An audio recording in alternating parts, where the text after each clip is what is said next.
Hey everyone, it's Peter Kerr, and I've got a special guest to the channel. I've got Angry Anderson from Rose Tattoo. How are you, mate? Good to see you. As I said before, not too badly for an old bloke with no proper job. And that goes back to my mother, and I may have told you this story. Stop me if I have, but I remember Mum was. She tells the story. She said, "Oh, I was at the hairdresser's the other day," and I said, "Oh yeah." I was down in Melbourne visiting, and she goes, "Yeah, all the women there." She said, "They all asked me about you," and I said, "Like, what do you mean?" And they said, "Well, there's a photo of us together in Woman's Day." We didn't know that you were Angry Anderson's son. And she said, mother, and he was your son. And she said, "Oh, I don't tell everybody that." And they're making a big fuss of you because I was working on television, right? I was working with Ray Martin on the. And so she said, "So you're working in television now on the midday show?" And I said, "Yeah." And she said, "So finally you got a proper job." And that's why Unbelievable. that's why I always allude to, I'm just an old bloke with no proper job because my television days are over. But Mum saw that, Yes. legitimizing my foolishness, in being. Yeah. So whatever success I'd had up until that stage with the 20 years into band, the career or with, so. with the band, yeah, Mm. it was all irrelevant. Oh, Yeah, unbelievable. yeah. So it was pretty funny. Yeah. Mate, well, this is the final year for Rose Tattoo. It's the 50th Yes, anniversary. yes. How are you feeling about the final lap? Is it mixed emotions? Oh, yeah, yeah. Um, I thought I was fine. I thought, like when you preempt something or you have pre-knowledge, and I don't mean to be gloomy, but when you know someone, I've just lost someone rather dear to me, yet another person to cancer just recently, and we knew she was, she was terminally ill, and so we had this 2 years plus of leading up to constant treatment, talking about it, blah blah blah. But it didn't prepare me for the shock, and it reminded me of losing the other members of the band. We all knew, months, in some cases, like years ahead of time, that they were terminally ill. But when it actually happens, and that's just human nature. That's just what Mm. happens. So I suppose what I'm saying is that it's 3 years ago when I first went to Scotty Crawford, our manager, and said, "Are you aware of the fact that the band is 50 years old in a few years, right? 2.5 years, whatever it might have been." Mm. And he went, "Yeah, yeah, yeah, yeah." And I said, "Well, we'll do another album because the songwriting with this particular lineup, uh, predominantly with Mick, the slide player, another Mick." And he's very prolific musically, and he plays. He comes up with the sort of music that appeals to me. It's very bluesy.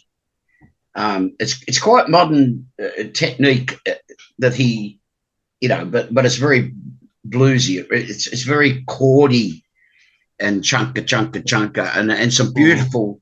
beautiful nuances, some beautiful riffs and chord progressions, etc. So quite happy and very excited about that. So, but as far as we know, it'll be our last album.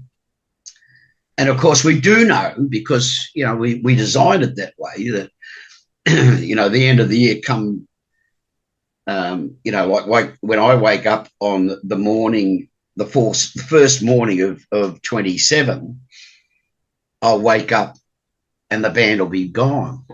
Mm. Um, Yeah. and so that's over. I was home by myself on New Year's Eve, and I thought, I'm going to drink some beer and bourbon and smoke a cigar and go to bed a happy man. And foolishly, I'd had a couple of drinks and I was making something for myself to eat, and I started listening to some of the new songs, and that's when it just came down on me like a fog, and I just, Yeah. and of course, I'd had 3 or 4 shots of bourbon by this. I always drink bourbon with a beer chaser, and so I certainly wasn't pissed by that stage, but I was, you get that nice buzz thing going on when it first comes on, and Yeah. And then a bit melancholy when it's sort of, bingo. yeah, there you go. That's what, and the new songs reminded me so much of the old songs, and when you hear them, you'll know what I'm saying, but in a different way altogether, really. But yeah, it just made me. I just sat there and I just thought, like, wow, this time, because by this time, pardon me, it was, midnight had come, and I just thought, well, hence a year. I'll be sitting there possibly. Well, I'll be with the band because we'll play on the New Year's Eve into the New Year's morning of the first morning of 27, because that's how the band started. We took our first gig from a New Year's Eve gig at the Checkers nightclub here in Sydney, and yeah, and I thought, I'll wake up to a new year and I'll be bandless. Yeah. For a period of time. I'm going to form another band. Absolutely. Oh, okay. So, what sort of musical direction will this new band take? I've got a couple of projects. One's going to be very, very sort of country, traditional blues. There's a couple of slide players, and I'm not even sure that we'll have drums, maybe a bass player.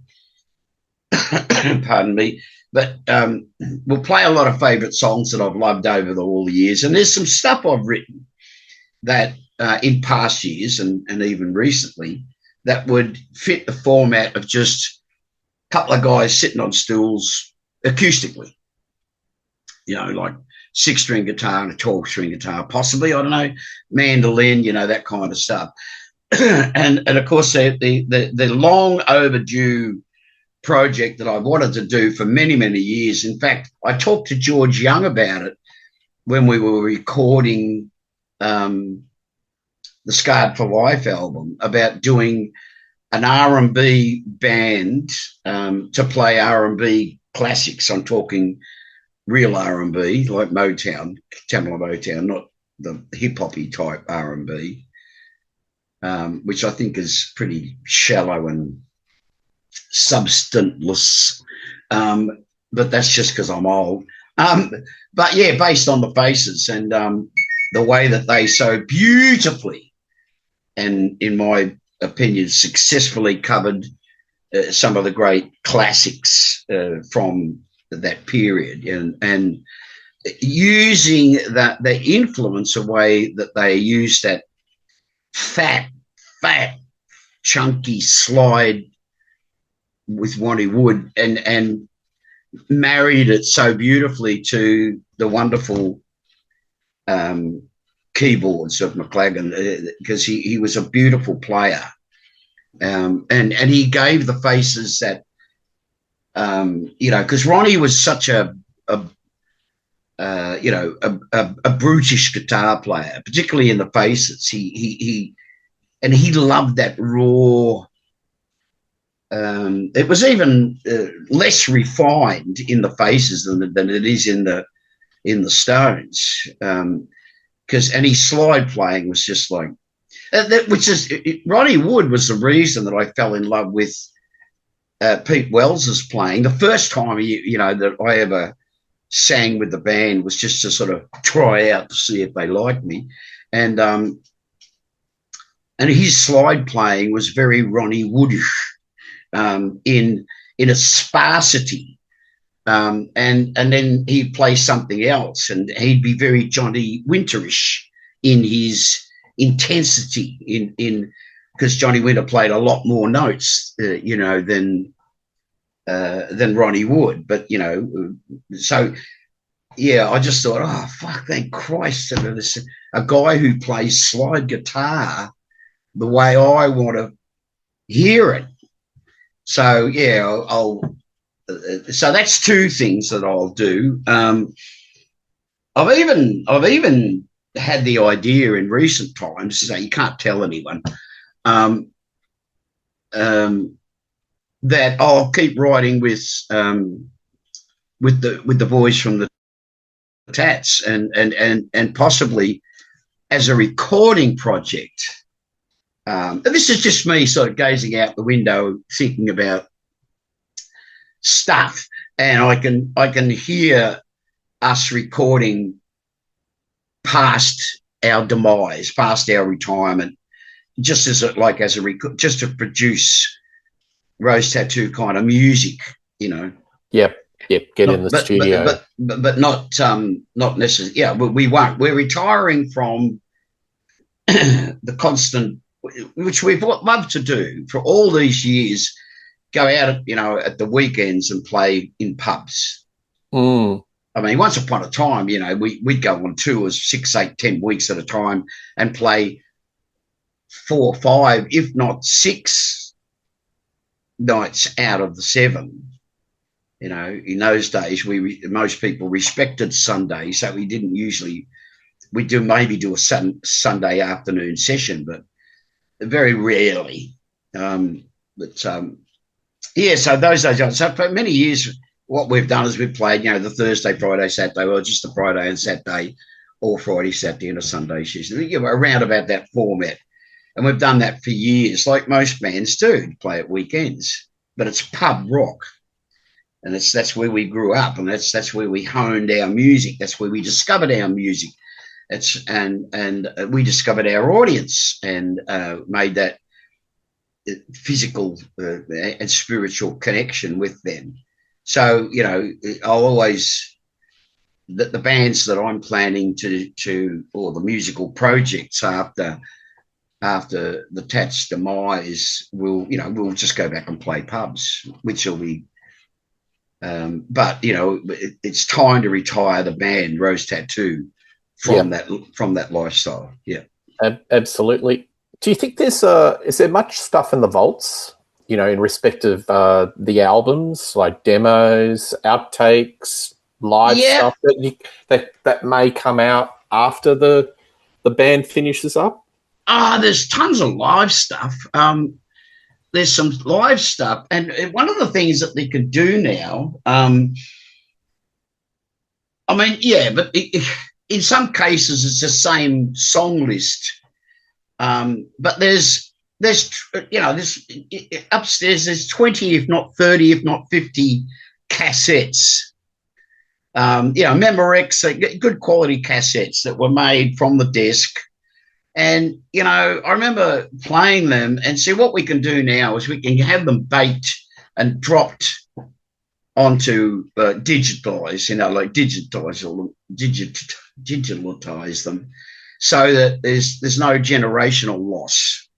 So even if the tape breaks up, or, it's too much oxidization going on, you'll get that first run, and we'll drop that onto a hard drive, and then, even though it can't be mixed past 2 tracks, obviously, so there's like I said, 20, if not 30, 40, 50 tapes in boxes. And there's also some professionally made stuff that's not been released as live as yet. And the good thing about that is it's different lineups. So we might be playing some of the same songs, but there's the curiosity, if you like, but particularly for the avid collector, that there's different lineups. So you get different attitudes within the music. So the aficionado will be able to say, well, that's that's Scarred for Life with the original lineup, and this is Scarred for Life with the another lineup. That kind of comparative thing. Yeah, so there's tons of unrecorded. There's also a bit of a shame when Albert's sold their old studio and moved to a new studio. They got new people involved, and Albert's went from being released through one major company to another major company. And unfortunately, a lot of cassettes and reels were lost in that shifting house sort of thing. So, yeah, which is pretty sad because a lot of the demos that we did um, for any of the albums that we did with Alberts, we've got copies that were made onto cassette, but Yep. the multi tracks are gone, so they can't be remixed, and so everything that did survive, and there was some stuff didn't even make it to cassette. I've got song lists in my lyric books. I've got song lists of songs, and I look at the lyric and I go, oh, that was a fucking great idea, but there's no demo for it, even though I know we produced demos for those particular. Hey, in our previous chats, we spoke about you working with Harry Vander and George Young. What were the main things you took from Vander and Young in your experiences with them in respect of your career?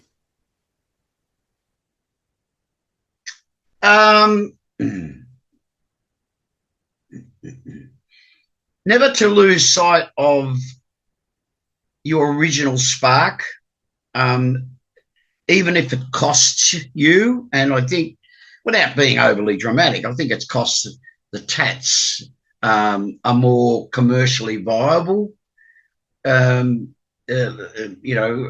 business. Like, in other words, I think if we had written more pop orientated songs or more commercially viable songs, like commercially as in go onto the radio, because in our day, as you understand, radio was everything. If you got played on radio, you had hits.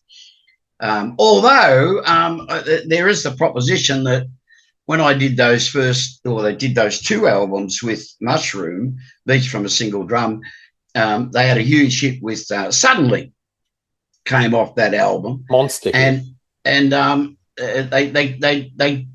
weren't able to follow it up.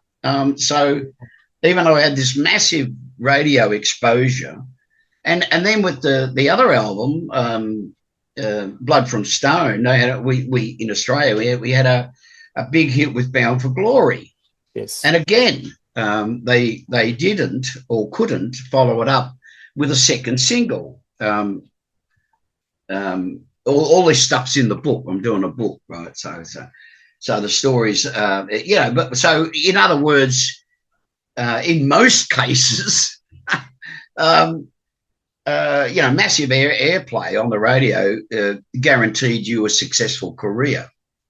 I don't know why it didn't work. I do know why it didn't work with Rosie Tats, because Rosie Tats were really not mainstream radio content like the Oils were, or Cold Chisel, or much later. I mean, I remember when the first 2 or 3 albums came out with AC/DC, you didn't hear their songs much on the radio either, because it was too new, it was too different, it was too in your face.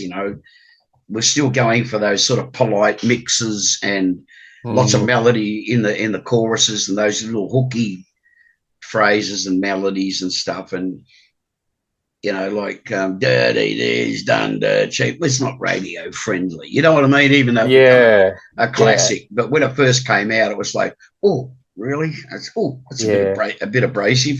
And do you think that's why AC/DC changed producers? They went from Vander and Young to Mutt Lange and was much more polished. The gang vocals, a little bit more FM radio friendly, I think that you'd be foolish if you didn't acknowledge that was a very distinct responsibility. And you mentioned Matt Lang, John, that was his name, wasn't it? Yeah, Matt. Don't know why they call him Matt. His name, Matt Lang. He's Mutt. That's right. It was not Matt. Mutt. Yeah, Mutt. Mutt. Which might have had something to do with like comparing him to a dog, a mutt. But when he first heard some demos for Scarred for Life, he said to George and Harry, "I'd love to produce this band." Really? Okay. Yeah, and he'd already signed because Back in Black came out in '80, which was the year before we went to England. Yes. So our first year in England was '81 into '82, and then we came back, recorded the Scarred for Life, and then we went to America '83. So getting back to Mutt, he expressed an interest in. He said, "I just love the vibe of the band. It's like it's very, it's quite sort of rootsy, but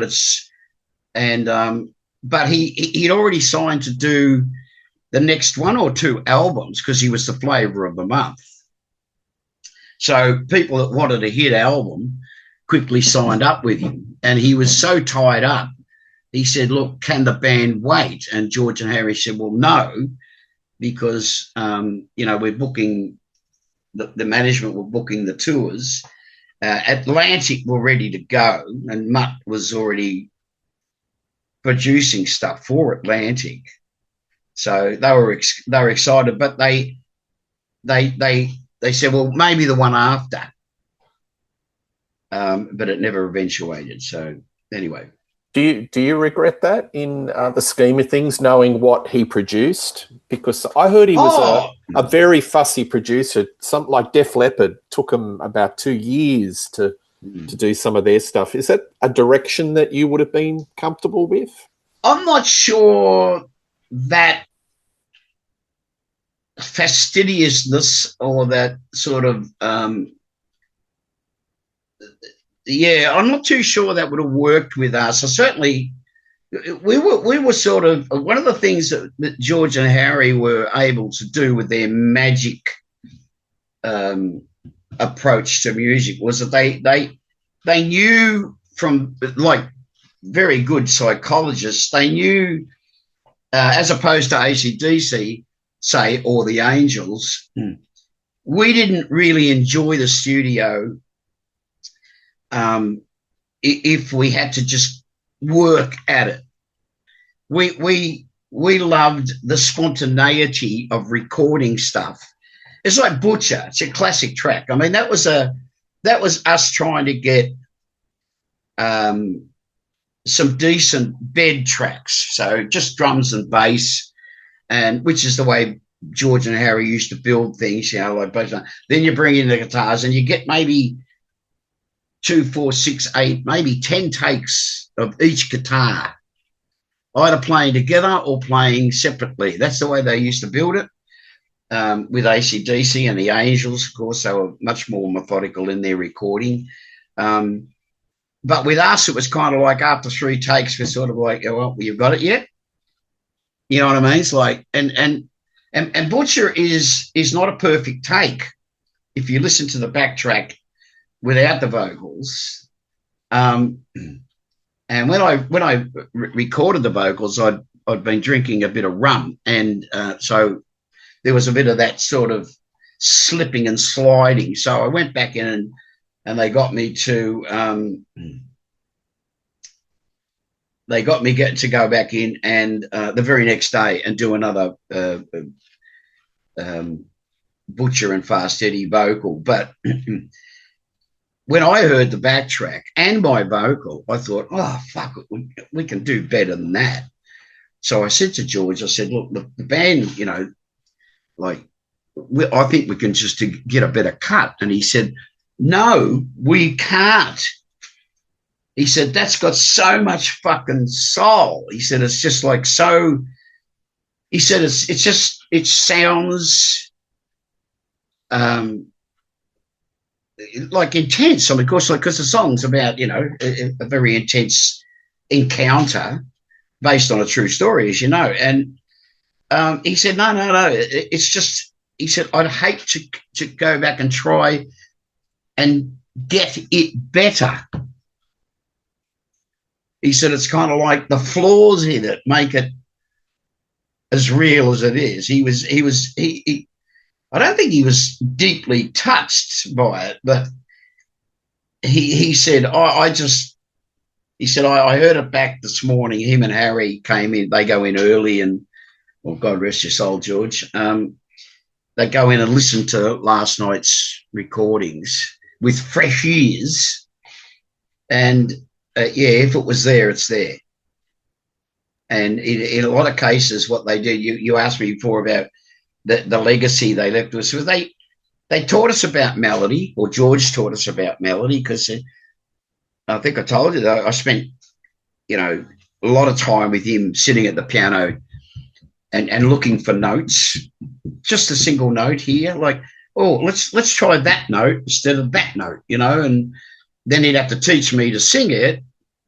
Like when you come to that phrase, instead of going back to the old note, you go to this note, but it has to sound natural. And so we did that. And so the strengths and the value of melody was one of the things. And also the Harry Vander component, what to put in, but as importantly, what to leave out. Were they manipulators to the first degree in regards to just getting the best track laid down? Are there any stories you can share where they kind of manipulated situation to the benefit of the song? They were master manipulators, and they knew how to guide people, stroke a band, to, even if they were resisting it, to get the best, because they would look at, like I said, after a while they realised with the Tatters that we weren't going to produce our best stuff by sitting in there going over a track all day. The best stuff that they got, was spontaneous. It's like, so they would gently guide you towards where they wanted you to be, even if it took days. But you'd end up there. I remember, like an example, I remember once, and it was something like One of the Boys or whatever, and Digger came back in, and George is sitting there in this pose, which is typical George, in the desk in front of him. Harry's on the couch behind him with a guitar, and Digger came in and he goes, like, he just sort of walks back into the studio. We're sitting there, and some of us, and George said, that was really fucking special. He said, you know what, I'd love to try, and he'd put the tape on because he'd already had the spot. He said, I'd love to hear a push there, like if it feels natural. And it was kind of like almost challenging Digger to like, if it comes naturally, like words, phrases like that. And then Digger would go, well, I can do that. Like a challenge. Yes, like in other words, just a suggestion, mate. If you think you can pull it off. And of course, like, it wasn't like ruffling his feathers, but I mean, Digger would go, okay. So he'd go back in there and he'd give that push. And it was like he'd been there. It's like he'd been doing it for 1,000 times. Like, it was so natural, so easy. And there were other times when Digger had come in and George would say, listen, Digger, listen to this. And he'd play a part, and Digger would do this little, and he goes, can you do that again? And Digger would go, what? He said, that little bit there. Like that, just a dum-dum, dum-dum-dum. And he goes, oh, yeah, I suppose I could, but he would he would get Jigger to focus on something really tasty that he'd done.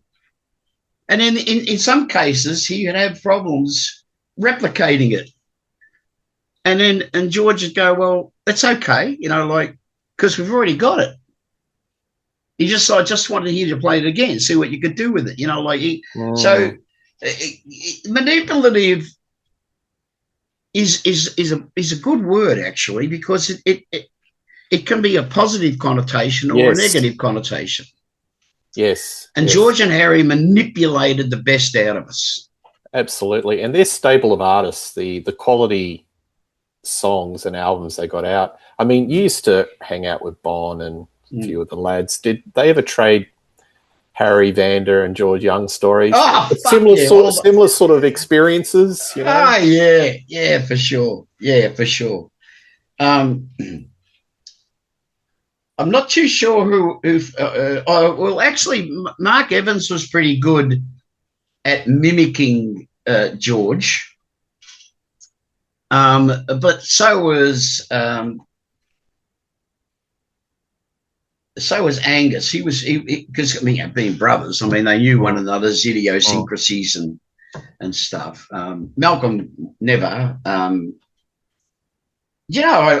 was thinking about it the other day. Someone asked me about the legacy of Malcolm's legacy, and I had to think about it. I thought, I think I only ever saw Malcolm in a couple of dozen times that I was ever in his presence, as in same place, same time, drinking in a pub or at a gig or whatever. I think I only saw him laugh outwardly, like like laugh, maybe a handful of times. Whereas serious guy sort of thing. Oh yeah, he was always that. His smile, but he wouldn't. Like I said, whereas Angus, very easy with his whole. He was a laugher. Bon was a laugher. Mark is a master. Because back in the day, Mark was playing bass there. Yes. And he's a master mimic, and he also has got a great sense of humour, as did Bon, as did Angus. But Malcolm was always, they say about him being the anchor now, and he was the steady influence and all those kind of things. And yes, he was. It's now been well documented and easily accepted that he was the real genius behind the band, because he even said it in an interview when he was being very, very glaringly honest about his role in the band and the way that they operated as a band. And so he said, he knew. And I remember Angus saying this in an interview, which surprised me a little. But I remember Malcolm just realised the strength of the rhythm guitar player. Like the strength in a rock and roll band of the rhythm guitar player is as essential, if not more so, than the solo player out the front. And that's the role that Keith Richards took over from Brian Jones. Yes. Because Brian Jones is a fabulous rhythm player, but he also was technically minded as far as a guitar player went.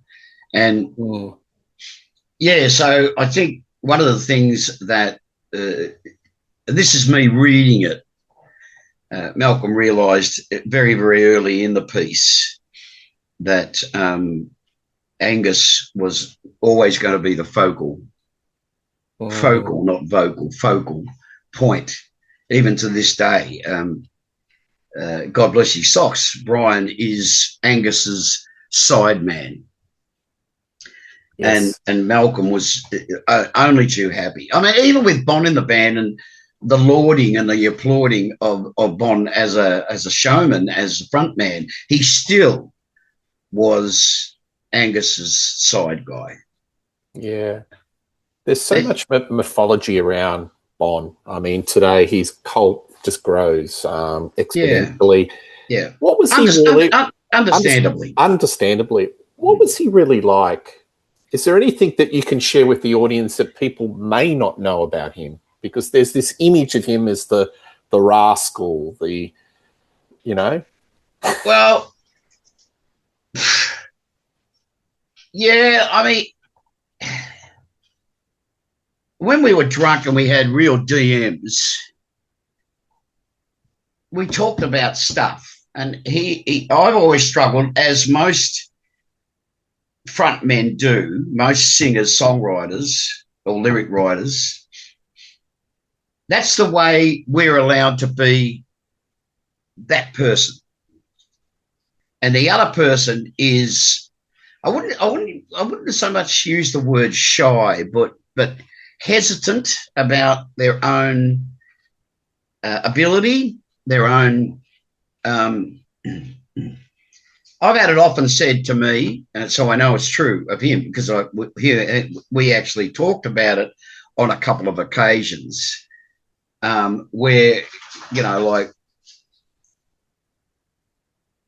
yeah, I mean, the way there's always these two components of any strong personality.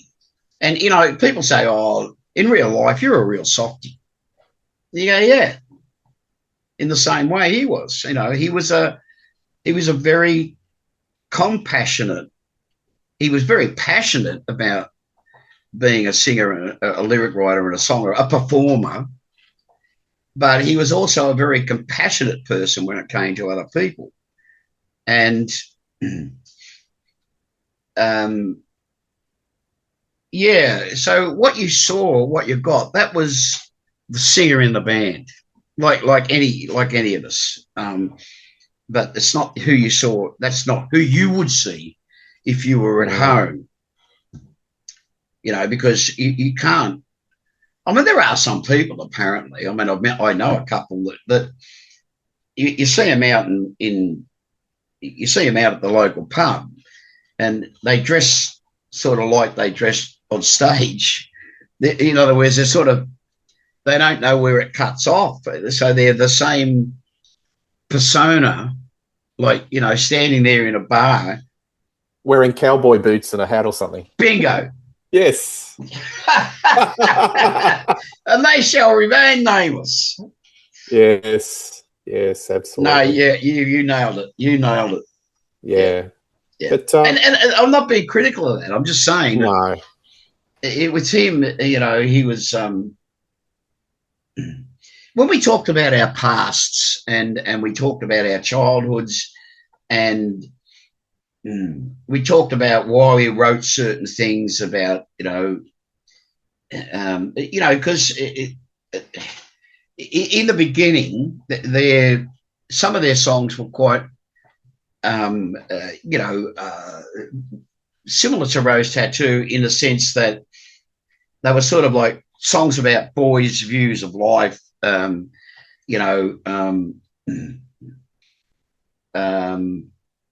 Up until then, you know, you'd have sort of like the Toto version of a love song, or whatever.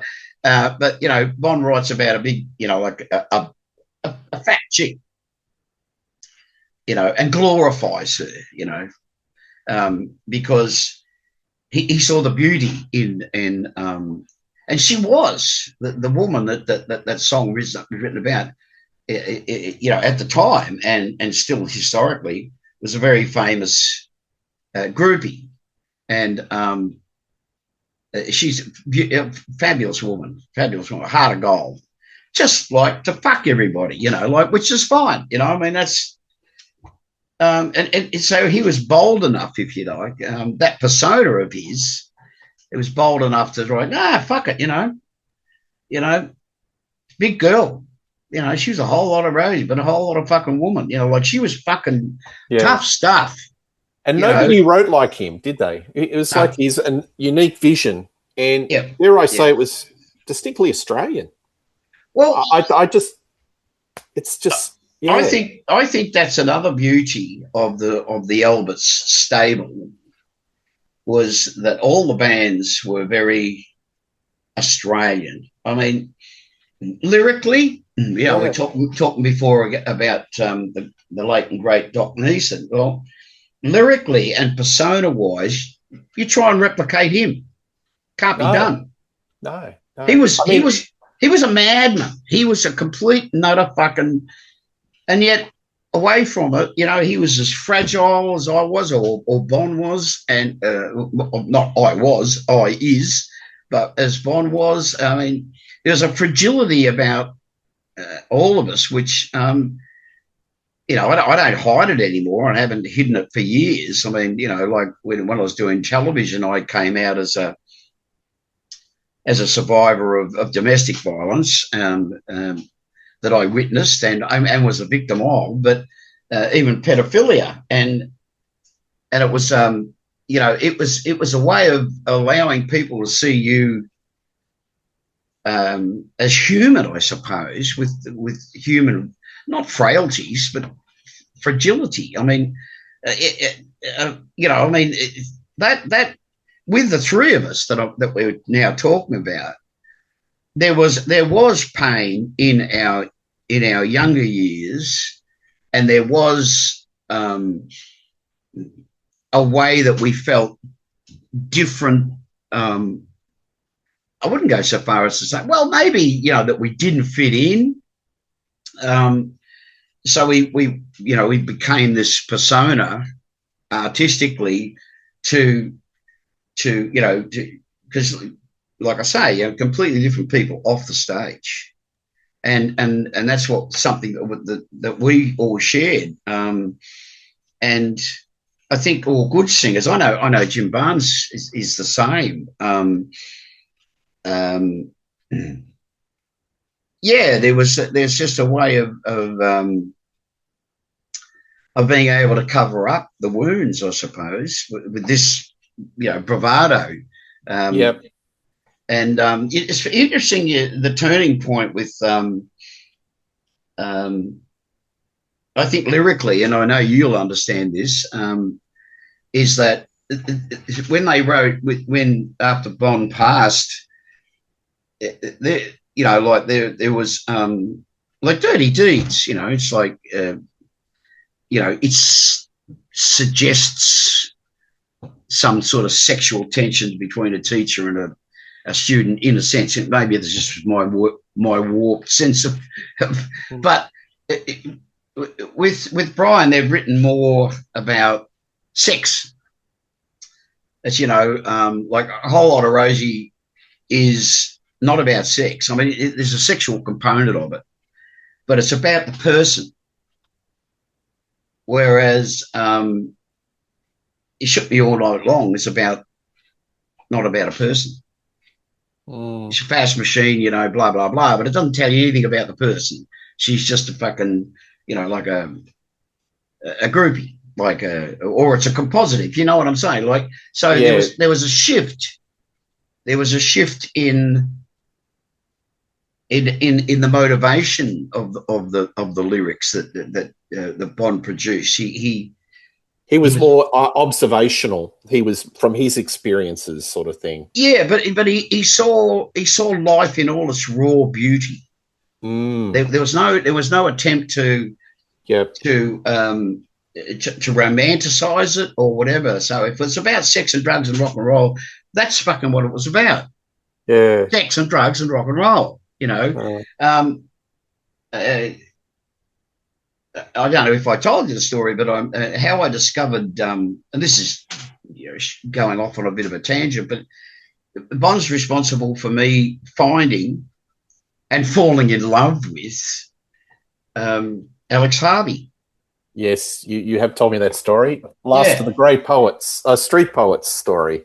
Well, we were patting one another on the back, saying that we were the last of a dying tradition, or last of a dying the obvious street poet, and that's when he just came in. He says, you know, like Alex Harvey, and I went, Alex Harvey, you know, nah, nothing, you know. He just fucking pulled this cassette out of his shirt or his cut off denim pocket, and it wasn't even in a box. It was just a cassette. And that's how much he loved it. He carried it with him all the time. And he said, here, go home and listen to that. Fucking next time you see me, give it back. And I went home and I put it on, and I was fucking it was like the first time I heard John Lee Hooker play. Yep. My life just went, oh, well, here I go, we're over here now. Absolutely. That's a segue to another question. Sure. Who were your musical heroes growing up? Earliest?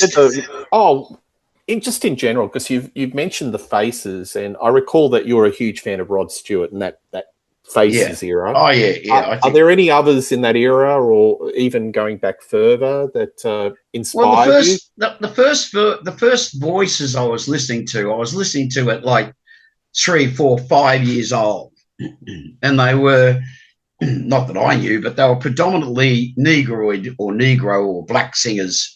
Yep. Either singing the blues, and predominantly female originally, because my uncle, whose record, pardon me, collection I was listening to, they were my earliest influences of music. And so, you know, I was listening to sort of like Bessie Smith and Big Mama Thornton and, you know,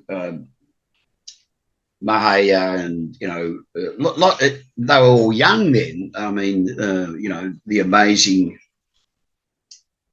Billie Holiday, girls, they were young. Some of them just in their teens when they first made their first recordings. And, you know, so they were the first influences. And because they were my first influences, that's how I wanted to sing. And then, of course, as I got older and men started to produce more music, so, you know, there was the introduction to sort of the early blues music, you know, like Bill Brunsey and Howlin' Wolf and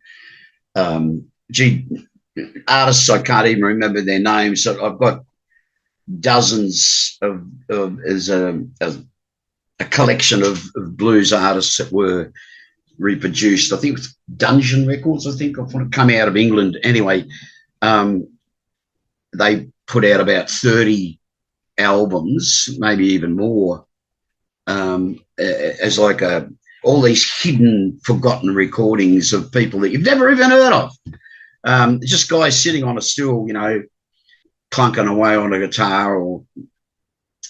So yeah, those are my earliest contemporary influences when rock and roll came, because I was born in 47. So by 52, I was becoming really aware of the radio and how it was promoting this new music, right? So all of a sudden I started hearing white voices, and, you know, like I said, I wasn't interested in the fact that, you know, that there was white people and black people. It just didn't. I was listening to their voices, and but, you know, the era of rock and roll, which is what changed all of us, you know, irreversibly, irreparably, forever. You know, you heard those great early voices. The very, very young Elvis, obviously, very exciting voice. The very young Jerry Lee Lewis, the very young Little Richards, Eddie Cochran, Gene Vincent. But, you know, so I think the voice that really excited me the most was Little Richard. And I just thought nobody should be able to sing like that. You know, those notes that she won. Were just, you know, it was beyond. It was like, whoa, no, that's not a human voice. You can't do that. But yes, she did. I think one of the earliest influences that I can it would be James Brown. Yep.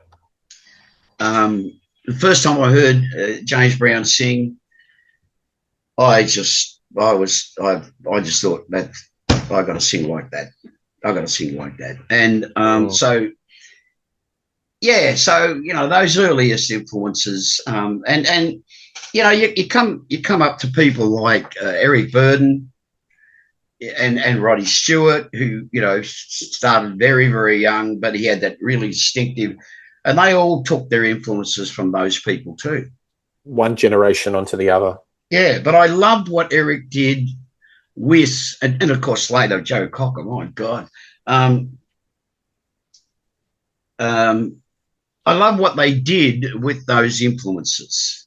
Yes, and getting back to the identity, if you like, of Australian rock and roll and bands, is that's what we did. It was like, you know, beating the Poms at cricket. They taught us the game, and we're better at it. The English took the American music and made it into a far better product, like into a whole different thing, and then we took it even in a lot smaller sense. And we made it better. Yeah, absolutely. You know? And I guess the electrified blues was the thing that Australia really picked up in pub rock. And we've spoken about this previously, the game changer, Billy Thorpe. And you came in on the wave with that, and pub rock was born and thrived for quite some time, didn't it? Yeah, absolutely. Well, what it did, more so than anything else. I mean, people say, well, what success story do you enjoy the most about Australian music? Well, you know, I mean, obviously AC/DC, but even give In Excess their dues, which proved that we could produce world-class pop music, purely crafted from pop roots into an even better version of their roots or their influences. And I mean, then years later, of course, bands like Savage Garden, etc., and Silverchair. Fuck me, dead. I was listening to the early recordings of Silverchair last year, and I just thought, fuck me, dead. How good were those guys? You know, I'd run into Daniel Johns. I was just trying to think of his surname. Yes. Yeah. I ran into Daniel Johns at the airport, and he's a tall lad. But then again, everyone's tall to me. That he's coming out and he goes angry, and he puts his arms around me and we have a hug and a kiss. And he's drunk as a cunt. Oh, he's just fucking stinking drunk. He had to sit down. He said, I gotta sit down. And he just got off a plane. Right. So they were going home. So he's had a few. Yeah. Oh, yeah.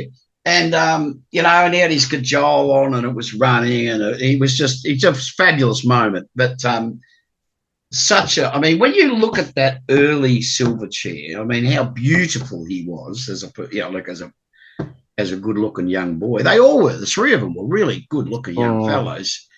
But to be writing such wonderfully simplistic, memorable, melodic, I mean, grunge, okay, fine. You know, I didn't mind grunge. I liked the grunge period. Two of my favourite albums are the first two Pearl Jam albums. I liked other bands of that era. Nirvana, I loved what they did with the pop format, like tear it to pieces and then stick it back together. It's not perfect, but it sounds fucking great. That sort of attitude. But yeah, I ran into young Daniel, and I just thought So I came home and I dug the albums out just to relive how wonderful that music was and how wonderfully written and played, beautifully played, lovely band. But Yeah. but gee, the songs are just good. It's just fabulous, like fabulous. With the pub rock era between the mid '70s and the early '80s, I know you talk about the camaraderie between the bands, but were there what were the bands that you may have supported or may have followed or headlined, and you sort of thought, shit, we've got to lift our game, they're on fire? Who were the bands in that era that were just, oof, they're just so good? And the good thing about it was that because there was that lack of rivalry, there was a camaraderie, and we did often get to play with one another on the bills, and sometimes two or three of us in a pub. And there really was that wonderful. Sorry about this. There was that really wonderful competitional exuberance that, as you say, like if you played on a bill with say the Divinals, I mean, you go out every night to give your best. That's just given. Yeah. But say you're on it. Say we did shows where the Angels were on, Divinals were on, we were on. Wow, what a lineup! And we'd go out, we'd go like, okay, we're first on the bill. And Pete used to have this saying, righto, let's go dig a hole. And the hole was for them to fall into. Yes. So it was the old burn the piano thing, right? Okay, fucking follow that. Like when Jerry Lee set the piano on fire because Chuck Berry was on after him. And they'd already had a stink. The management and the artists had a stink about who should be on after who. Yeah.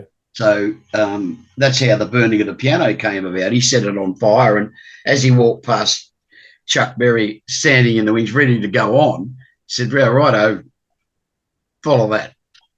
But so that was and in a way that's that competition, that healthy rivalry brought out the best in all of us. I mean, if you like, I remember being on a bill with Kevin Borich, and then us, and then Cole Chisel at the Bondi Lifesaver. Another great lineup. Wow. And like we went out there that night, and I don't know, it could have been full of piss and wind, but we were so on fire. I mean, Kevin Bobbitt just went on and fucking annihilated everybody, right? He was just, because he was this young god, and he played like his soul was on fire. Is he one of the most underrated rock guitarists in Australia? People don't talk about him enough, do they? In the world. Absolutely. He's a dead set guitar hero. Sorry, but absolutely. Put that in. Yeah. Carlos Santana said he said he's one of the best guitar players he'd ever heard. Yeah. Carlos Santana asked if he would like to get up and jam with him. It's criminal. That's an extraordinary story. Carlos Santana. Yeah. I mean, I don't know, apart from David Gilmour, I think who is the most beautiful guitar player ever. The other most beautiful guitar player is Carlos. Yeah. I mean, Knopfler's in there as well, but and of course, there's a stage full of greats, like Clapton and all those kind of people. But when you're talking about beauty, you listen to David Gilmour, what he does with a Stratocaster, and you just go like, fucking me, it does not, cannot, will not get any better than that. Yeah, but anyway, sorry, I sidetracked you. So that's okay. Story. Well, I think the same thing about Carlos. I think Carlos Santana is a beautiful player. What were we talking about? So you're on a bill with Chisel and Kevin Borich. And so absolute fire. We went out on stage, right? And I wore a three-piece suit that I'd had made years ago earlier for my mother's wedding. So, it was kind of like a mid brown, and I had a waistcoat, a frock coat, and slightly flared trousers, and I had a yellow shirt and an orange tie. And by the end of the set, I was bare chested, and I took my pants off as we walked off stage, right? So, which had, it happened before. And it was kind of like, follow that. It was our moment. And I'm not saying we played better, but, and when you take your clothes off on stage, people remember that. Yep. But as the set went through and we were getting hotter and hotter and hotter, and I just took all my clothes. But see, that was the James Brown coming out. I just thought, no, we've got to fucking win this one tonight. We're in between Kevin Borich and Cole Chisel, and you got to throw it out of the bag. We just got to fucking do something apart from musically, because so there's got to be some theatrics involved. But I remember being on a bill. It was the Angels, the Divinals, Us and Dragon. Another great lineup. And you've got to, like you said, you've got to step up in a bill like that when you're amongst the bill like that. Another band that I loved back in those days, God rest his soul, was Jimmy and the Boys. Yes. How outrageous were they? They were extraordinary. Any time that they were on and I could be there, I followed them all over the place just to witness Ignatius. To the Again, point very underrated, and people don't talk about them anymore. They're kind of like a bit of a footnote now. Yeah. Well, yeah, they're sort of like almost like an also ran, and yet they were at that time for that. There was and it was brief. It was only like a year, maybe two at most. They were fucking huge. Yes. Very subversive, very controversial, pushing the boundaries. Oh, absolutely. Yeah. Two obviously gay people in the band. One, and Bill was not trans; he was a crossdresser.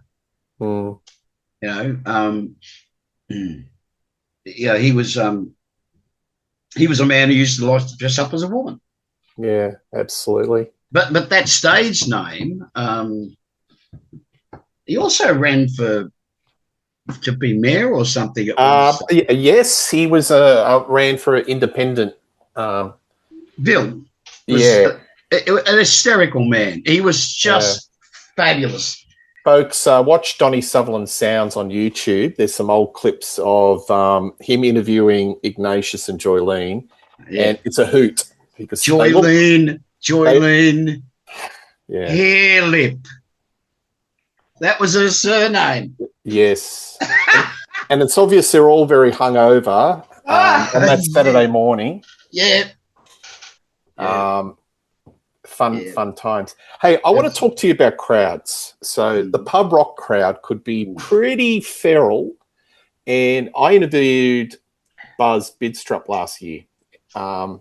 And we talked about the infamous 1979 concert with the Angels, the one in front of the Opera House, and Doc got hit with a beer can, etc., etc.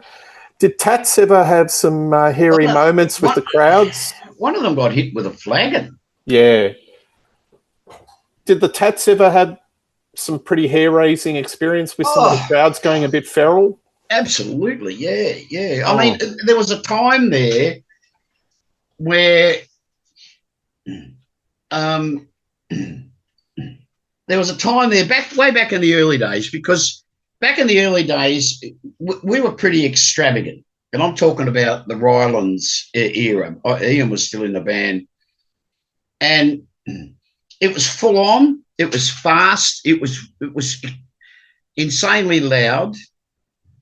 And there were times when the crowd would turn elements within the crowd after too much fucking alcohol or whatever, would turn on us, and they would throw things at us because there was this sort of punky sort of thing going on where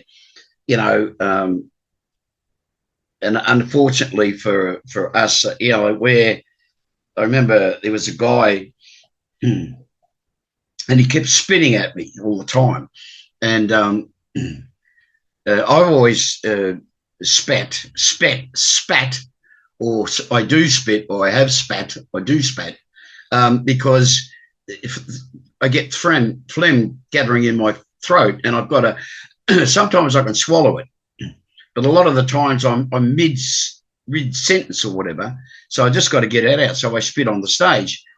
Anyway, there was a story got around back in the early days where Johnny Rotten sometimes would be absolutely drenched by people spitting on him.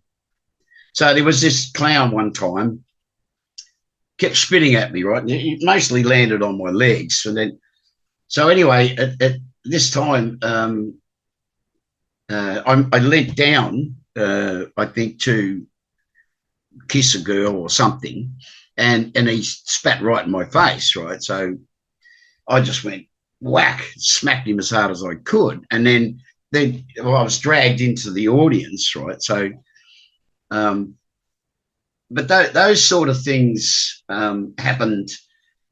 Peter, I remember Peter saying one turn to us, I said, "Fuck, this is starting to piss me off. This people want to punch on with the band," and he said, "Well, it's kind of like because they can't handle." This was his version of it. He said, like it's a bit of a Mako thing. They're trying to be as Mako as the band sort of thing. And the other slant that he had, which I thought was rather interesting, he said it's the gunslinger syndrome. And he said, right, so the word got around that, we were involved. Says, I remember once, I got dragged off the stage, and this is another time, and the guy had thrown a beer can and it hit Pete's guitar. So before I knew what I was doing, because, when you had a half a bottle of vodka or tequila and you're not thinking about what you're doing, I'm flying through the air, land on this guy, and then this fist comes over the top, right, past my head, because I just got hold of this guy, and it was Peter. So he'd taken his guitar off, and as soon as I left the stage, his reaction was that quick. But what really amazed me, all of a sudden I feel myself being lifted, and our sound guy, Bear, the reason he got the nickname Bear, because he was a big bear of a man, he'd come through the crowd. This all took like seconds, and he's lifted me up, right? And the other roadie, whose name was Piggy. Our first three roadies were Bear, Piggy, and Panther. The first, and then we got another roadie who became my best friend, and his nickname was Gorilla. But that's another story. So Bear lifts me up, and Piggy's come in underneath and just whack, whack, whack, because he was a real street fighter. So yes, it did happen frequently in those first couple of years where. And I think what happened was, all our crew, like most crews, have been always very physically formidable, because it's a tough man's job, so tough men do it. And but they've always been like roadies are with their band; they're very protective. So it very, very got the word got around, like, don't try and start stinks with the tats, because you'll get your freaking head bashed in. You'll come off second best. Yeah, absolutely. Hey, I want to put a spotlight on one of my favorite albums of Tats, and that's Southern Stars. Ooh. Which I think it's one of your more underrated albums. It's a fabulous album with a fucking awful cover. Makes me look very heroic, angry though. It looks like you're taking over the world, Well, that was the vibe. See, Southern Stars obviously is written about the Southern Constellation, but it's about Mm. our birth as a nation, the way I see it. And the reason I've written a song for this album, which alludes to Eureka, because I think it was such a, in my way of looking at our history, it was okay. We were blooded as a nation on the cliffs of Gallipoli, but that was an international thing because we were involved in an international war, like a war of internationals. Eureka Stockade, and I've said this hundreds of times when introducing the song, and even Can't Be Beaten, I'll introduce it. And on the Blood Brothers album, this is the track 1854.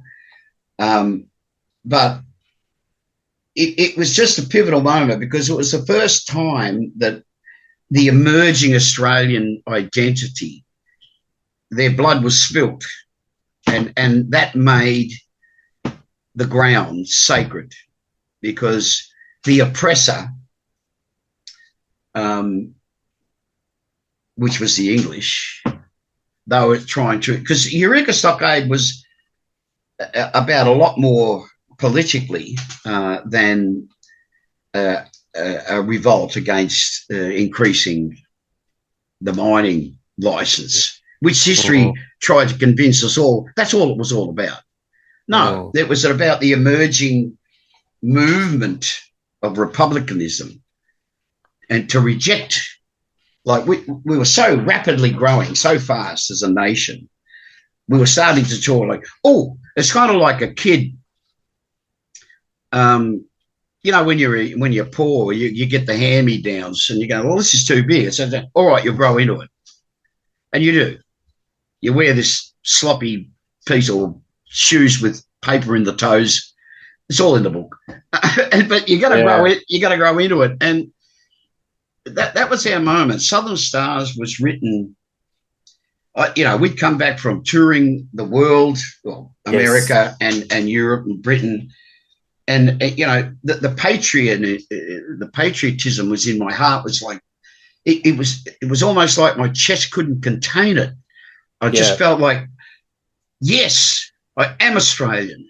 Yes, I am now beginning to understand really what that means. Having travelled and seen some parts of the rest of the world. And we came back, and unfortunately, of course, as you know, only Geordie and I survived to record that album. But the songs, and originally, the cover was going to be, this is a famous painting. It's there's a replica of it down in the museum at Eureka, but it's in Canberra. It's a big thing, and it's of the battle. Yes. And I wanted that as the cover, like open it out and there's that scene. And the front cover was to be a transparent Eureka flag, you know, furling, and the Southern, pardon me, the Southern Cross constellation, and the art department didn't think that was they thought it was a bit controversial, really. I said, well, what's this all about? And I said, well, it's about Eureka Stockade, you know, like, and they go, well, no one cares. No one knows. No one cares. Yeah. Yeah. And I was hearing lots of songs off this album on the radio. This was starting to get a little, you know, it was doing quite well in Australia, wasn't it? Well, it did to a degree. It didn't produce a hit. I wish that was sort of got a lot of airplay. Yeah. I don't know whether you can hear the faces in that, but I wanted keyboards on that album. And the thinking was, you know, it's a different band. We don't want to change. It's because you listen to it. Well, we've never made two albums that have got the same sound. They've always been different lineups, different, but years apart. So they sound totally different from one another, you know, as a personality wise. And with Southern Stars, I mean, I think, yeah, it was. I am. It's all well and good for me to say this, but I've always been a little bit confused, bemused to a degree about, well, you know, getting back to almost our opening lines. I've learnt to enjoy the non-acceptance, if you like, mainstream wise, band, because like we've got some merch coming out, Forever Outlaws, and because we set out to do that consciously. There's a great thing on Facebook that says when freedom is outlaws, only outlaws will be free.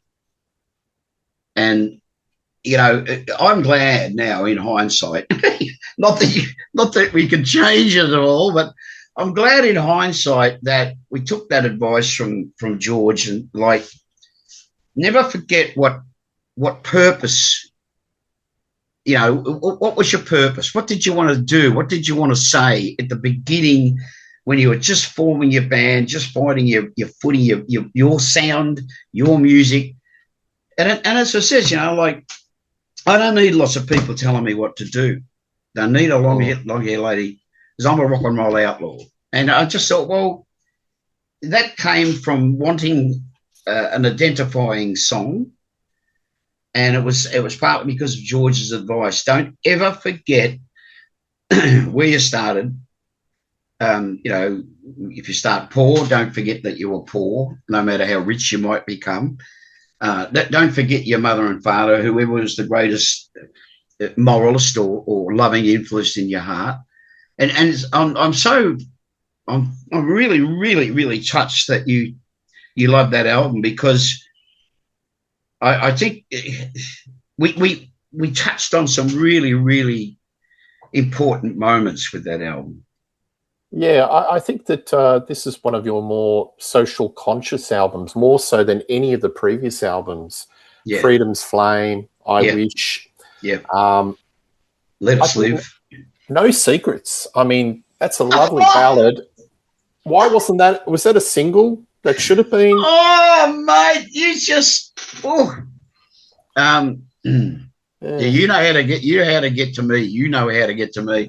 I wrote that song after reading several articles and having read a couple of books around about the closing, sort of like the last couple of years of 70s into the early 80s. And it's about, there was a huge guffaw or furor in the press about ASIO had been caught out spying. And there was, a bit of a whole lot of information came out. And like I said, I'd read books by some American and English, The Spy Who Came In From the Cold and those kind of things. And so I was reading about the emergence of the government intelligence, which is spying on us, right? Because as much as they, like Britain and America said, oh, well, the bad guy's Russia, then why were you spying on your own people? Oh, well, just in case someone over here has become like in a plant or creates a cell. I mean, we're talking about these laws that have just been passed in the last couple of days. We are now going to be on a par with the most spied upon population in the world. And that they've just successfully been able to silence us to any verbal or written action to say, no, that's not good enough. That's a betrayal of us as a anyway. Don't get me started. But anyway, yeah, No Secrets is. I have to tell you a secret about No Secrets. We're going to recut the song. Right. Excellent. We're going to. I'm going to try and capture the original idea. And I was just starting to fool around with guitar then, and I was using open tuning because Peter said, "Well, that's the best way. Just bar it off and just find your chords." And I'd written a couple of songs, and it's just like jang, jang, jang, you know. It's like it was almost country music, but it's not. You know, it wasn't meant to be country music per se, but more of and you know, when we got to do it as a demo, that's the approach we took. And I think to this day, musically, the reason why I would like to recut it at a future date is because the lyric is as relevant today as it ever was, possibly even more so. Because, you know, this thing spies on us all day, every day. It listens, it records, it compiles. You know, we've got the enemy. I've written a lyric called "The Enemy Within," and it's about how the government's invaded our lives in so many ways. But this is part of their toolery.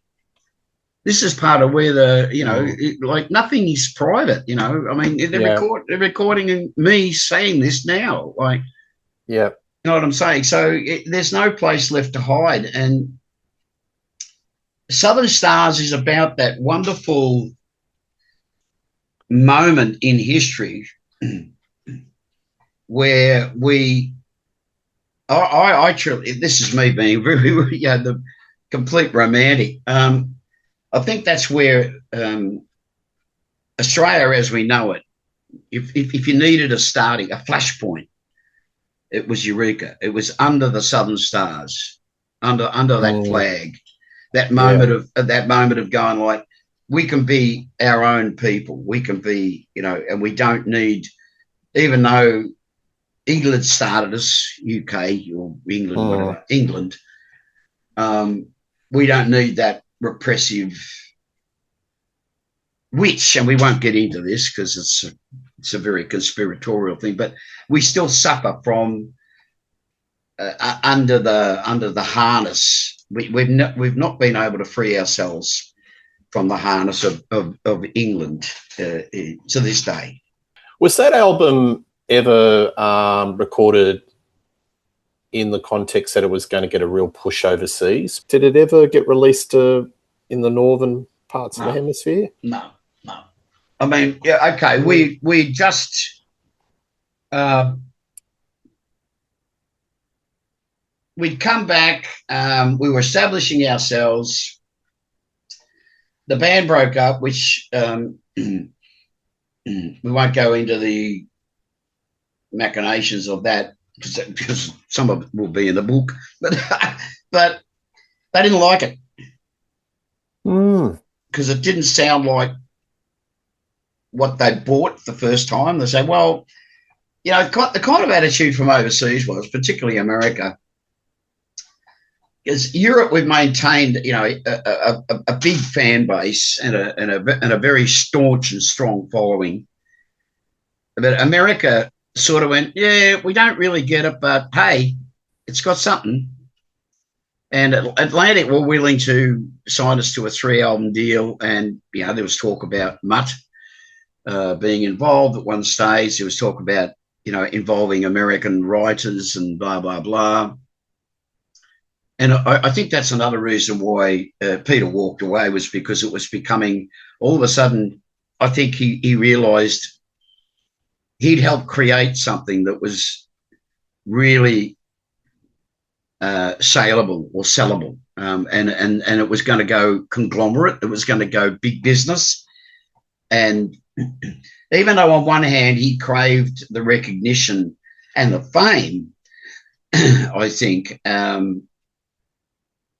later on in life, he always had that desire to be recognised. But I think someone suggested to me that when we actually got there and saw how immense the place was, and the fact that we were going to have to spend 4 or 5 years touring relentlessly, endlessly, to win over the crowds.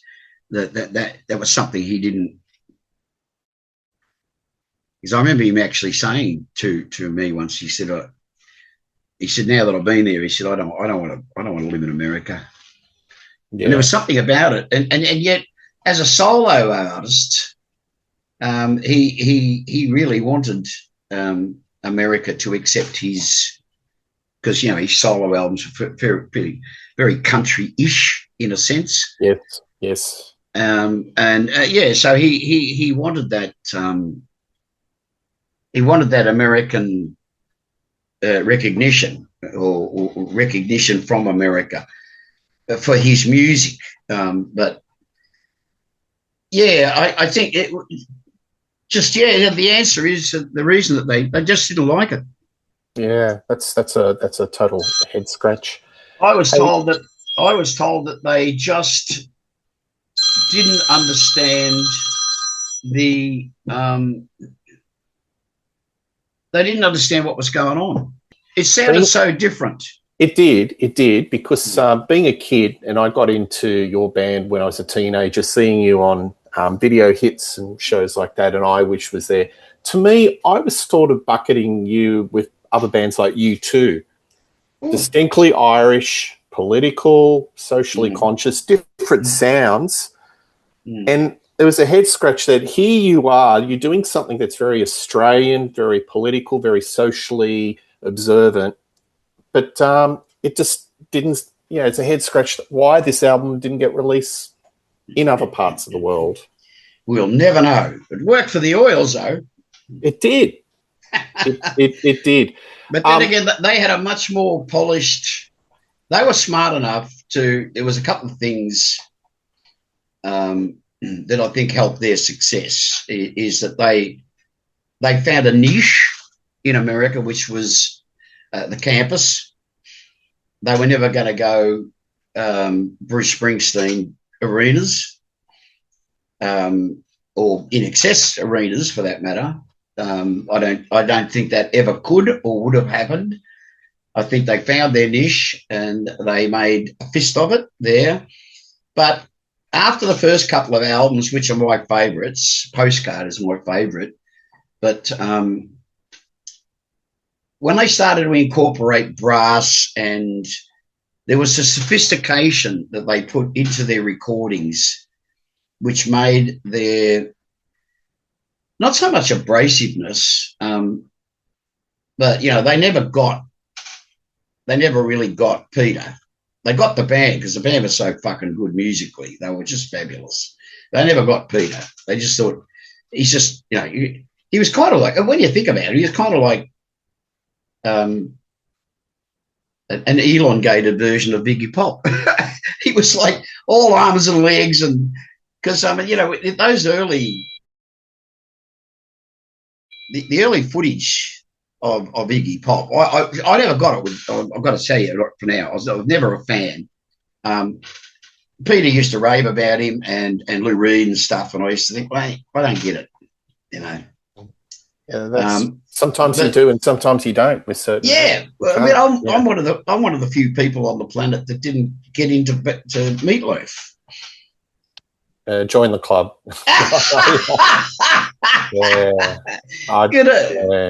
I thought it was a bit of a parody. I thought he was a bit of a parody of Bruce Springsteen. Maybe it started out that way. I think that whole "Bat Out of Hell" thing. Yeah, it was more of it was like a play within music sort of thing.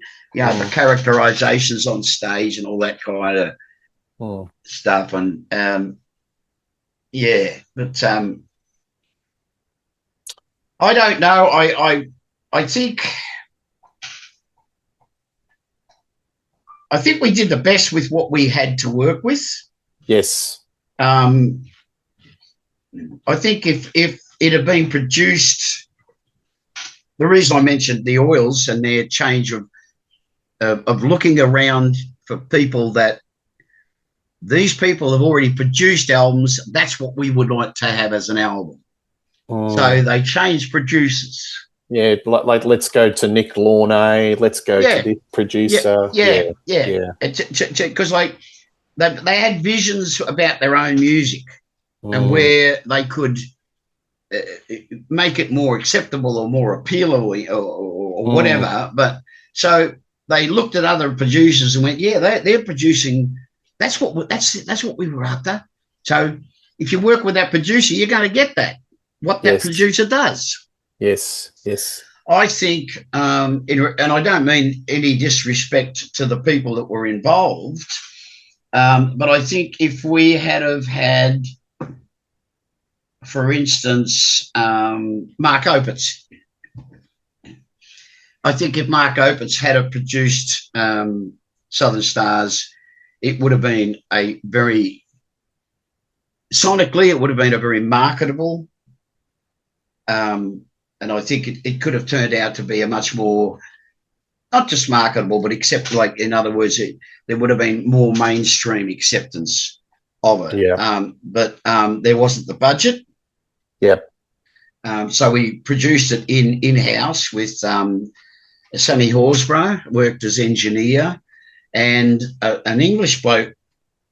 Yeah, he was working for Harry and George, and Harry and George, and you can tell Harry and George would come in and exert a little bit of influence here and there. But again, I think if they had have produced the album, it would have taken been different. Yeah. Been different. Because they liked the material. I think they were working on something else. Yeah. We've spoken about this before, but you've got some serious rock fans in people like Guns N' Roses, Axl, Slash. I went and saw Sebastian Bach from the stage, and he was mentioning your name repeatedly, praising Rose Tattoo. Were you at that show? Was it the Enmore Theatre in Sydney? Yes. Yes. Yep. Is this gratifying? Because a whole generation of fans just got the tats. They picked up the albums from record bins in North America, Canada, whatnot, and spreading the word. Is this gratifying to hear these sort of stories? Absolutely. I mean, it's like, I hate to speak ill of them, but someone sent me the footage of Metallica doing Nice Boys? Did they do Nice Boys? I didn't go, but I think it was Nice Boys. Yeah, of course it was. Oh, fucking, they butchered it. But it was there was they were three-piece. So the band without the guitar player, and but I thought that was rather lovely of them to do that. Yes, but yeah, I mean, of course, it's fantastic. And I remember talking about songs and the memorability of songs. And see, if going back to the Guns N' Roses thing, when other bands or other artists cover your songs, they think that song is worthwhile. Right. So all that speaks to them is the song, the music, the melody, the lyrics. Right. So I love that song. I'd love to see if I could do a version of it, or I can do a version of it. So they do.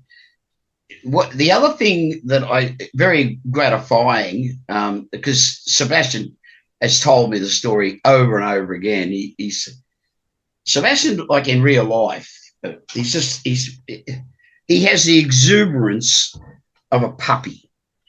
Like he's like that in real life to this day. I mean, when we went back, we were there for like 2 hours after the show, just talking and drinking and carrying on. And, end up hugging and kissing and, like it's all that kind of stuff. But he'd never seen the band live. And he said he went into a record store and either someone said, you better have a listen to this, or he liked the cover or something, but he put the album on, and it was Assault and Battery. And he said, I just couldn't believe what I was hearing. And he said, so he said to the bloke in the record shop, Los Angeles record shop, is there anything? He says, yeah, here's the first album. And he just was blown away, and anyway, a bit later, there was someone else, probably like in the Los Angeles rock and roll sort of fraternity, said, you've got no idea what these guys are like, and showed, they could find footage or had footage, and he just said, and the same thing, the boys out of the Gunners said that too. They said that, they heard the product and thought, well, that's as, if you, to use their words, like, that's as good as it gets musically. But when they saw the band, like someone showed them the cover of probably Assault and Battery, they said, well, they knew they couldn't look like that, to be acceptable in Los Angeles, but they knew that what they were seeing was like what they emulated that, if you like. So what is it? Something is the sincerest form of flattery. Imitation. Imitations, yeah, absolutely. yeah. So yeah, of course you are. I mean, it's like there's a couple of young bands. We're going out with them. JV 66, or what do they call it? I don't know why they picked this name, but the name of the band is, and we're going Willie J's 6v6s.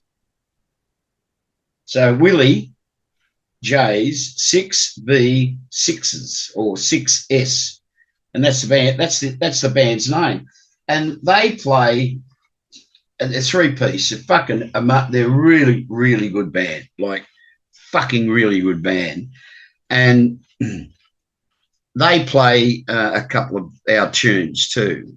They play Bad Boy and or Rock and Roll Outlaw in their show, as did Sebastian. He finished up with the second last song was Can't Be Beaten. Absolutely, yeah, and nailed it, absolutely fucking nailed it. Yeah, absolutely. Hey, there's another band talking about Willie J's 6v6s. The guitar player singer is his partner is the blonde guitar player in Hot Machine, an all-girl band, which as soon as they get some good songs, like really, good killer songs, they're unbeatable. They are fucking such a good band musically. Check them out if you get the chance. Absolutely.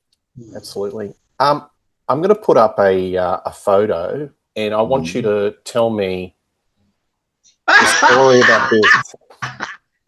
I've been dying to ask you about this. Every time we've had a chat, I forgot about it. So here it is. Tell us about this night.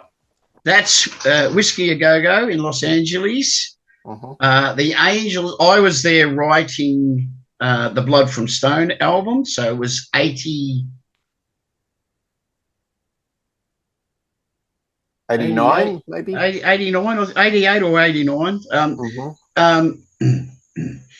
I was living there in Los Angeles for a short time. Axel's brother had a room in the house that I was living in, and he said, Axel's such a huge fan, the band is such a... So he dragged me along, myself and our manager then, and we went and saw a few of their early gigs when they were just starting. They'd just been signed, and it wasn't, but they were on fire. They were just really happening band. And the brother said to me, he said, "Oh, look, you'd be chuffed if you come along." So Axel and the boys in the band are fans of anything Australian, like AC/DC from down, all the way. They even knew about cultures, and cultures have never or didn't make a huge mark in America, but they knew about them. They knew about Alberts. They knew about Lobby Lloyd. They knew about Billy Thorpe. Yep. So the Angels were there doing a series of. I think they only did 3 or 4 what they call like the record company showcase gigs, and so they were playing the Whiskey, and Axel got invited along. I was already, like I said, I was living there for that year while I was doing the album, and so the boys said, "Look, come down and get up and have a jam." So we got up. We did a couple of songs, both tax songs, which I might add, which was Rock and Roll Outlaw and Nice Boys. So that photo was taken while the 3 of us were jamming on stage, singing on stage. Yeah, look, I've seen that photo around. I always wanted to know the background. So memorable night, but yeah, that's kind of it's a viral photo. I think it's gone around the traps for quite some time. Final year tour. You're doing Australian dates. I'll see you next month. I think you're playing the Bridge Hotel at Roselle. Great little pub. Yes. Solid. And then you're going to do Europe. We're doing ton of dates in Germany. We're doing they've actually tried to add. They've had so much like, oh, what about us? So there's a bit of time at the beginning of the tour, and there's a bit of time at the end before. When we do our last gig before we go to Europe here, there's about a week, so they can throw some more club dates in there. And then they'll throw some more club dates at the end if they can. But yeah, there was quite a few countries turned around and said, "What do you mean it's the last tour?" Well, we've got to have them. We've got to have them. Even Italy, Spain, the Netherlands, etc. So they're trying to get as many of those countries involved. It's evolving. It's evolving, is it? So watch this space sort of thing. UK, we've got a lot of. I've got a lot of UK watchers. Unfortunately, no, because they won't let Dougie in. Okay, all right. He can't get in because of his criminal record. Okay, well, UK fans come across to Europe. Absolutely, it's not far. You played the Varken Festival previously. I watched the footage on YouTube. You seem to have a ball. Are you looking forward to that one? Absolutely, to all of them. I mean, we've never not, even some of the shittiest gigs we've ever done there, like in small rooms, just whatever the circumstances are. That time on stage, obviously, that's what all that matters, really. We've never had a gig that we didn't like or remember fondly in all the years that we toured through Europe. And we played in England. We played particularly in the early days, some really awful places. Like there's a place in Leeds I remember, and it was just fucking awful. But that 60, 80, 90 people that were there, they had a fucking ball. And they remember you. And so did we, So it's sad we can't go back to the UK. You never know. You never make money in the UK anyway. Everything's so expensive. But it's sad that we can't. But, we went last time without Paul, Dougie, the drummer, and he had to stay in Germany, and we took a German bloke who plays in a Rose Tattoo AC/DC tribute band, actually. Right. Mark's over there now, actually doing gigs with them. And so he knew all the material, but obviously it wasn't the same. And it just leaves you with a shit feeling when your drummer is sitting there for 3 or 4 days or 5 days in Germany, when he should be on stage with you, but they won't let him in. So that's it. I said, what? I'm sorry, but no, Yeah, well, that's the Tats thing, band of brothers. If one of them all in, all out, So that's the fucking thing. It really pissed me off when at the last minute. Yeah, that's what happened to us. Because he was there and we were all ready to go, and they said no. Reviewed his visa, and there was this fight, because it was he was fairly serious charges, and so everyone was panicking. And it's like, what do you expect him to do? Like he's a drummer in a band. Like expect him to commit some sort of fucking act while he's there. Like, hang on, I'll just go and commit an act of terrorism but I'll be back and play the next set. It's like I fucking grow up. Like. But anyway, I got the shits and I said, right, that's fucking it. If he can't go, we're not going. Yeah. So I'm sorry, Europe, Britain, UK, for all. Come over to Europe. Get a plane. For all the catch a plane. Yeah, it's not that far. You get a train under the water. Apparently, it's like going from Sydney to Melbourne. Yeah. Literally. So I love you for your loyalty. And your dedication, but I'm sorry, it's can't do it. Yep. Now the new album, when's that coming out? Well, it has to be out for the start of the European tour, so it'll be out by June. Can you give me a scoop? Is there a name? No, there isn't. There actually isn't. Okay.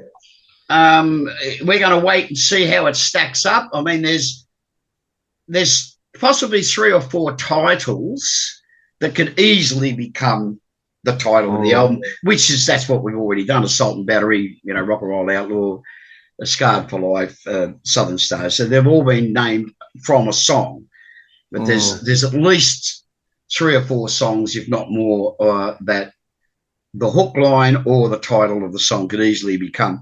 But I've not ruled out the idea of breaking this tradition and naming it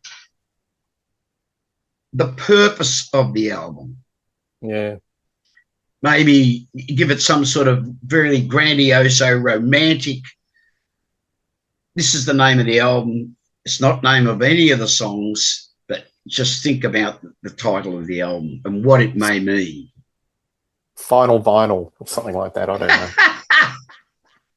That's good marketing.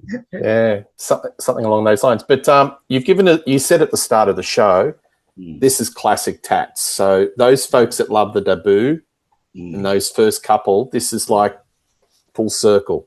It's really bluesy.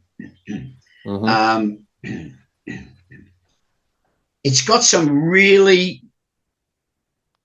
mixed writing. His progressions are really good. I've had a little bit of an input into that, which he's been able to interpret very easily and very well. So some of the licks, some of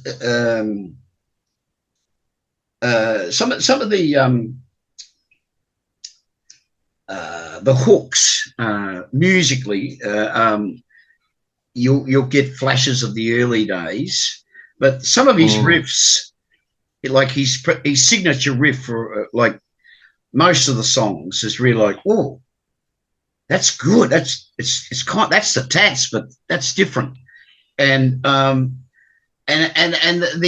lyrical content is a foot in both camps. It's kind of like hail, hail, rock and roll, and there's some emerging social comment as well.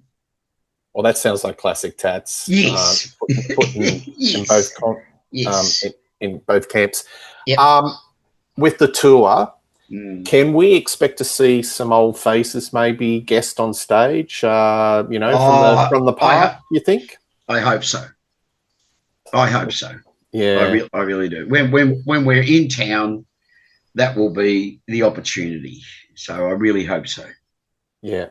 So we might see people like Bob Spencer and a few other of the. Probably not Bob. Okay, wrong person. But like we're throwing it out there to Jordo and to Robin, to Rock and Rob. Yep. Who's one of the greatest guitar players, like the three, like we were talking before about, the great guitar players like the Gilmores, etc. But we're rock and roll. I mean, I can't think of a better rock and roll player than Rob Riley. He's just when he's on, full choke. I mean, when he's really going for it, he is, he's unbeatable. Another underrated rock. He's But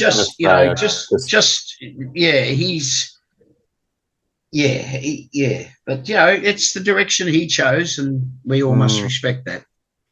Absolutely. Final question. So New Year's Eve, the final gig. Yep. Have you landed on a venue? And when will we hear the news? So folks can start to buy the tickets. And sometime early to mid second half of the year. Okay, so July onwards. Around July we'll hear. Once we get back from Europe, yeah, and then we'll start the second half of the year. Like the first half of the year, we're going to play the first two albums. Yep. The second part of the year, we're going to play Scarred and maybe one or two tracks off Southern Stars, but predominantly Blood Brothers. And we might throw in a couple of the new ones just to give people a taste, because it'll be out by then. Yes. But the songs that wouldn't have been played live. And so we have to see how we can go physically to put on a 2-hour show. Right. But the venue's booked? Locked and loaded? Yes, in discussions. The only thing to be determined is how many shows. Right. I'll talk to you offline. I've got my theory where it might be. I'll try to get it out of you. But I think Tats fans everywhere would be looking forward to seeing that, and around Australia. Because that's it. Yeah, we'll. Of course, we'll make a fuss of each of the gigs, because it'll be the last time we actually appear. There are a couple of venues, as it turns out, that we will do, which is a little surprising, but we will do that venue in this first part of the year. Then when we get back from Europe, and in the latter part of the year, we'll do the same venue. So there are a couple of venues that have said, listen, we can guarantee we can make a big night out of. See, usually you don't play the same gig twice in a year. It's just to keep the hunger there, so but there are some gigs, there are some venues that have said, no, we're pretty sure we'll get the numbers. They are sure that they'll get the numbers. And we'd like to have a second show, because you're getting two different sets, six song sets, lists. Absolutely. Well, it's not going to be a wake, folks. I think it's going to be a celebration. Oh, no. It's Irish. We're going to get drunk and sing songs and dance and absolutely. And just wake up the next morning with a shocking headache and just go like, well, that was the fucking greatest time of our lives. It doesn't get any easier, these hangovers, when you get older. No. That's why they're so few and far between these days.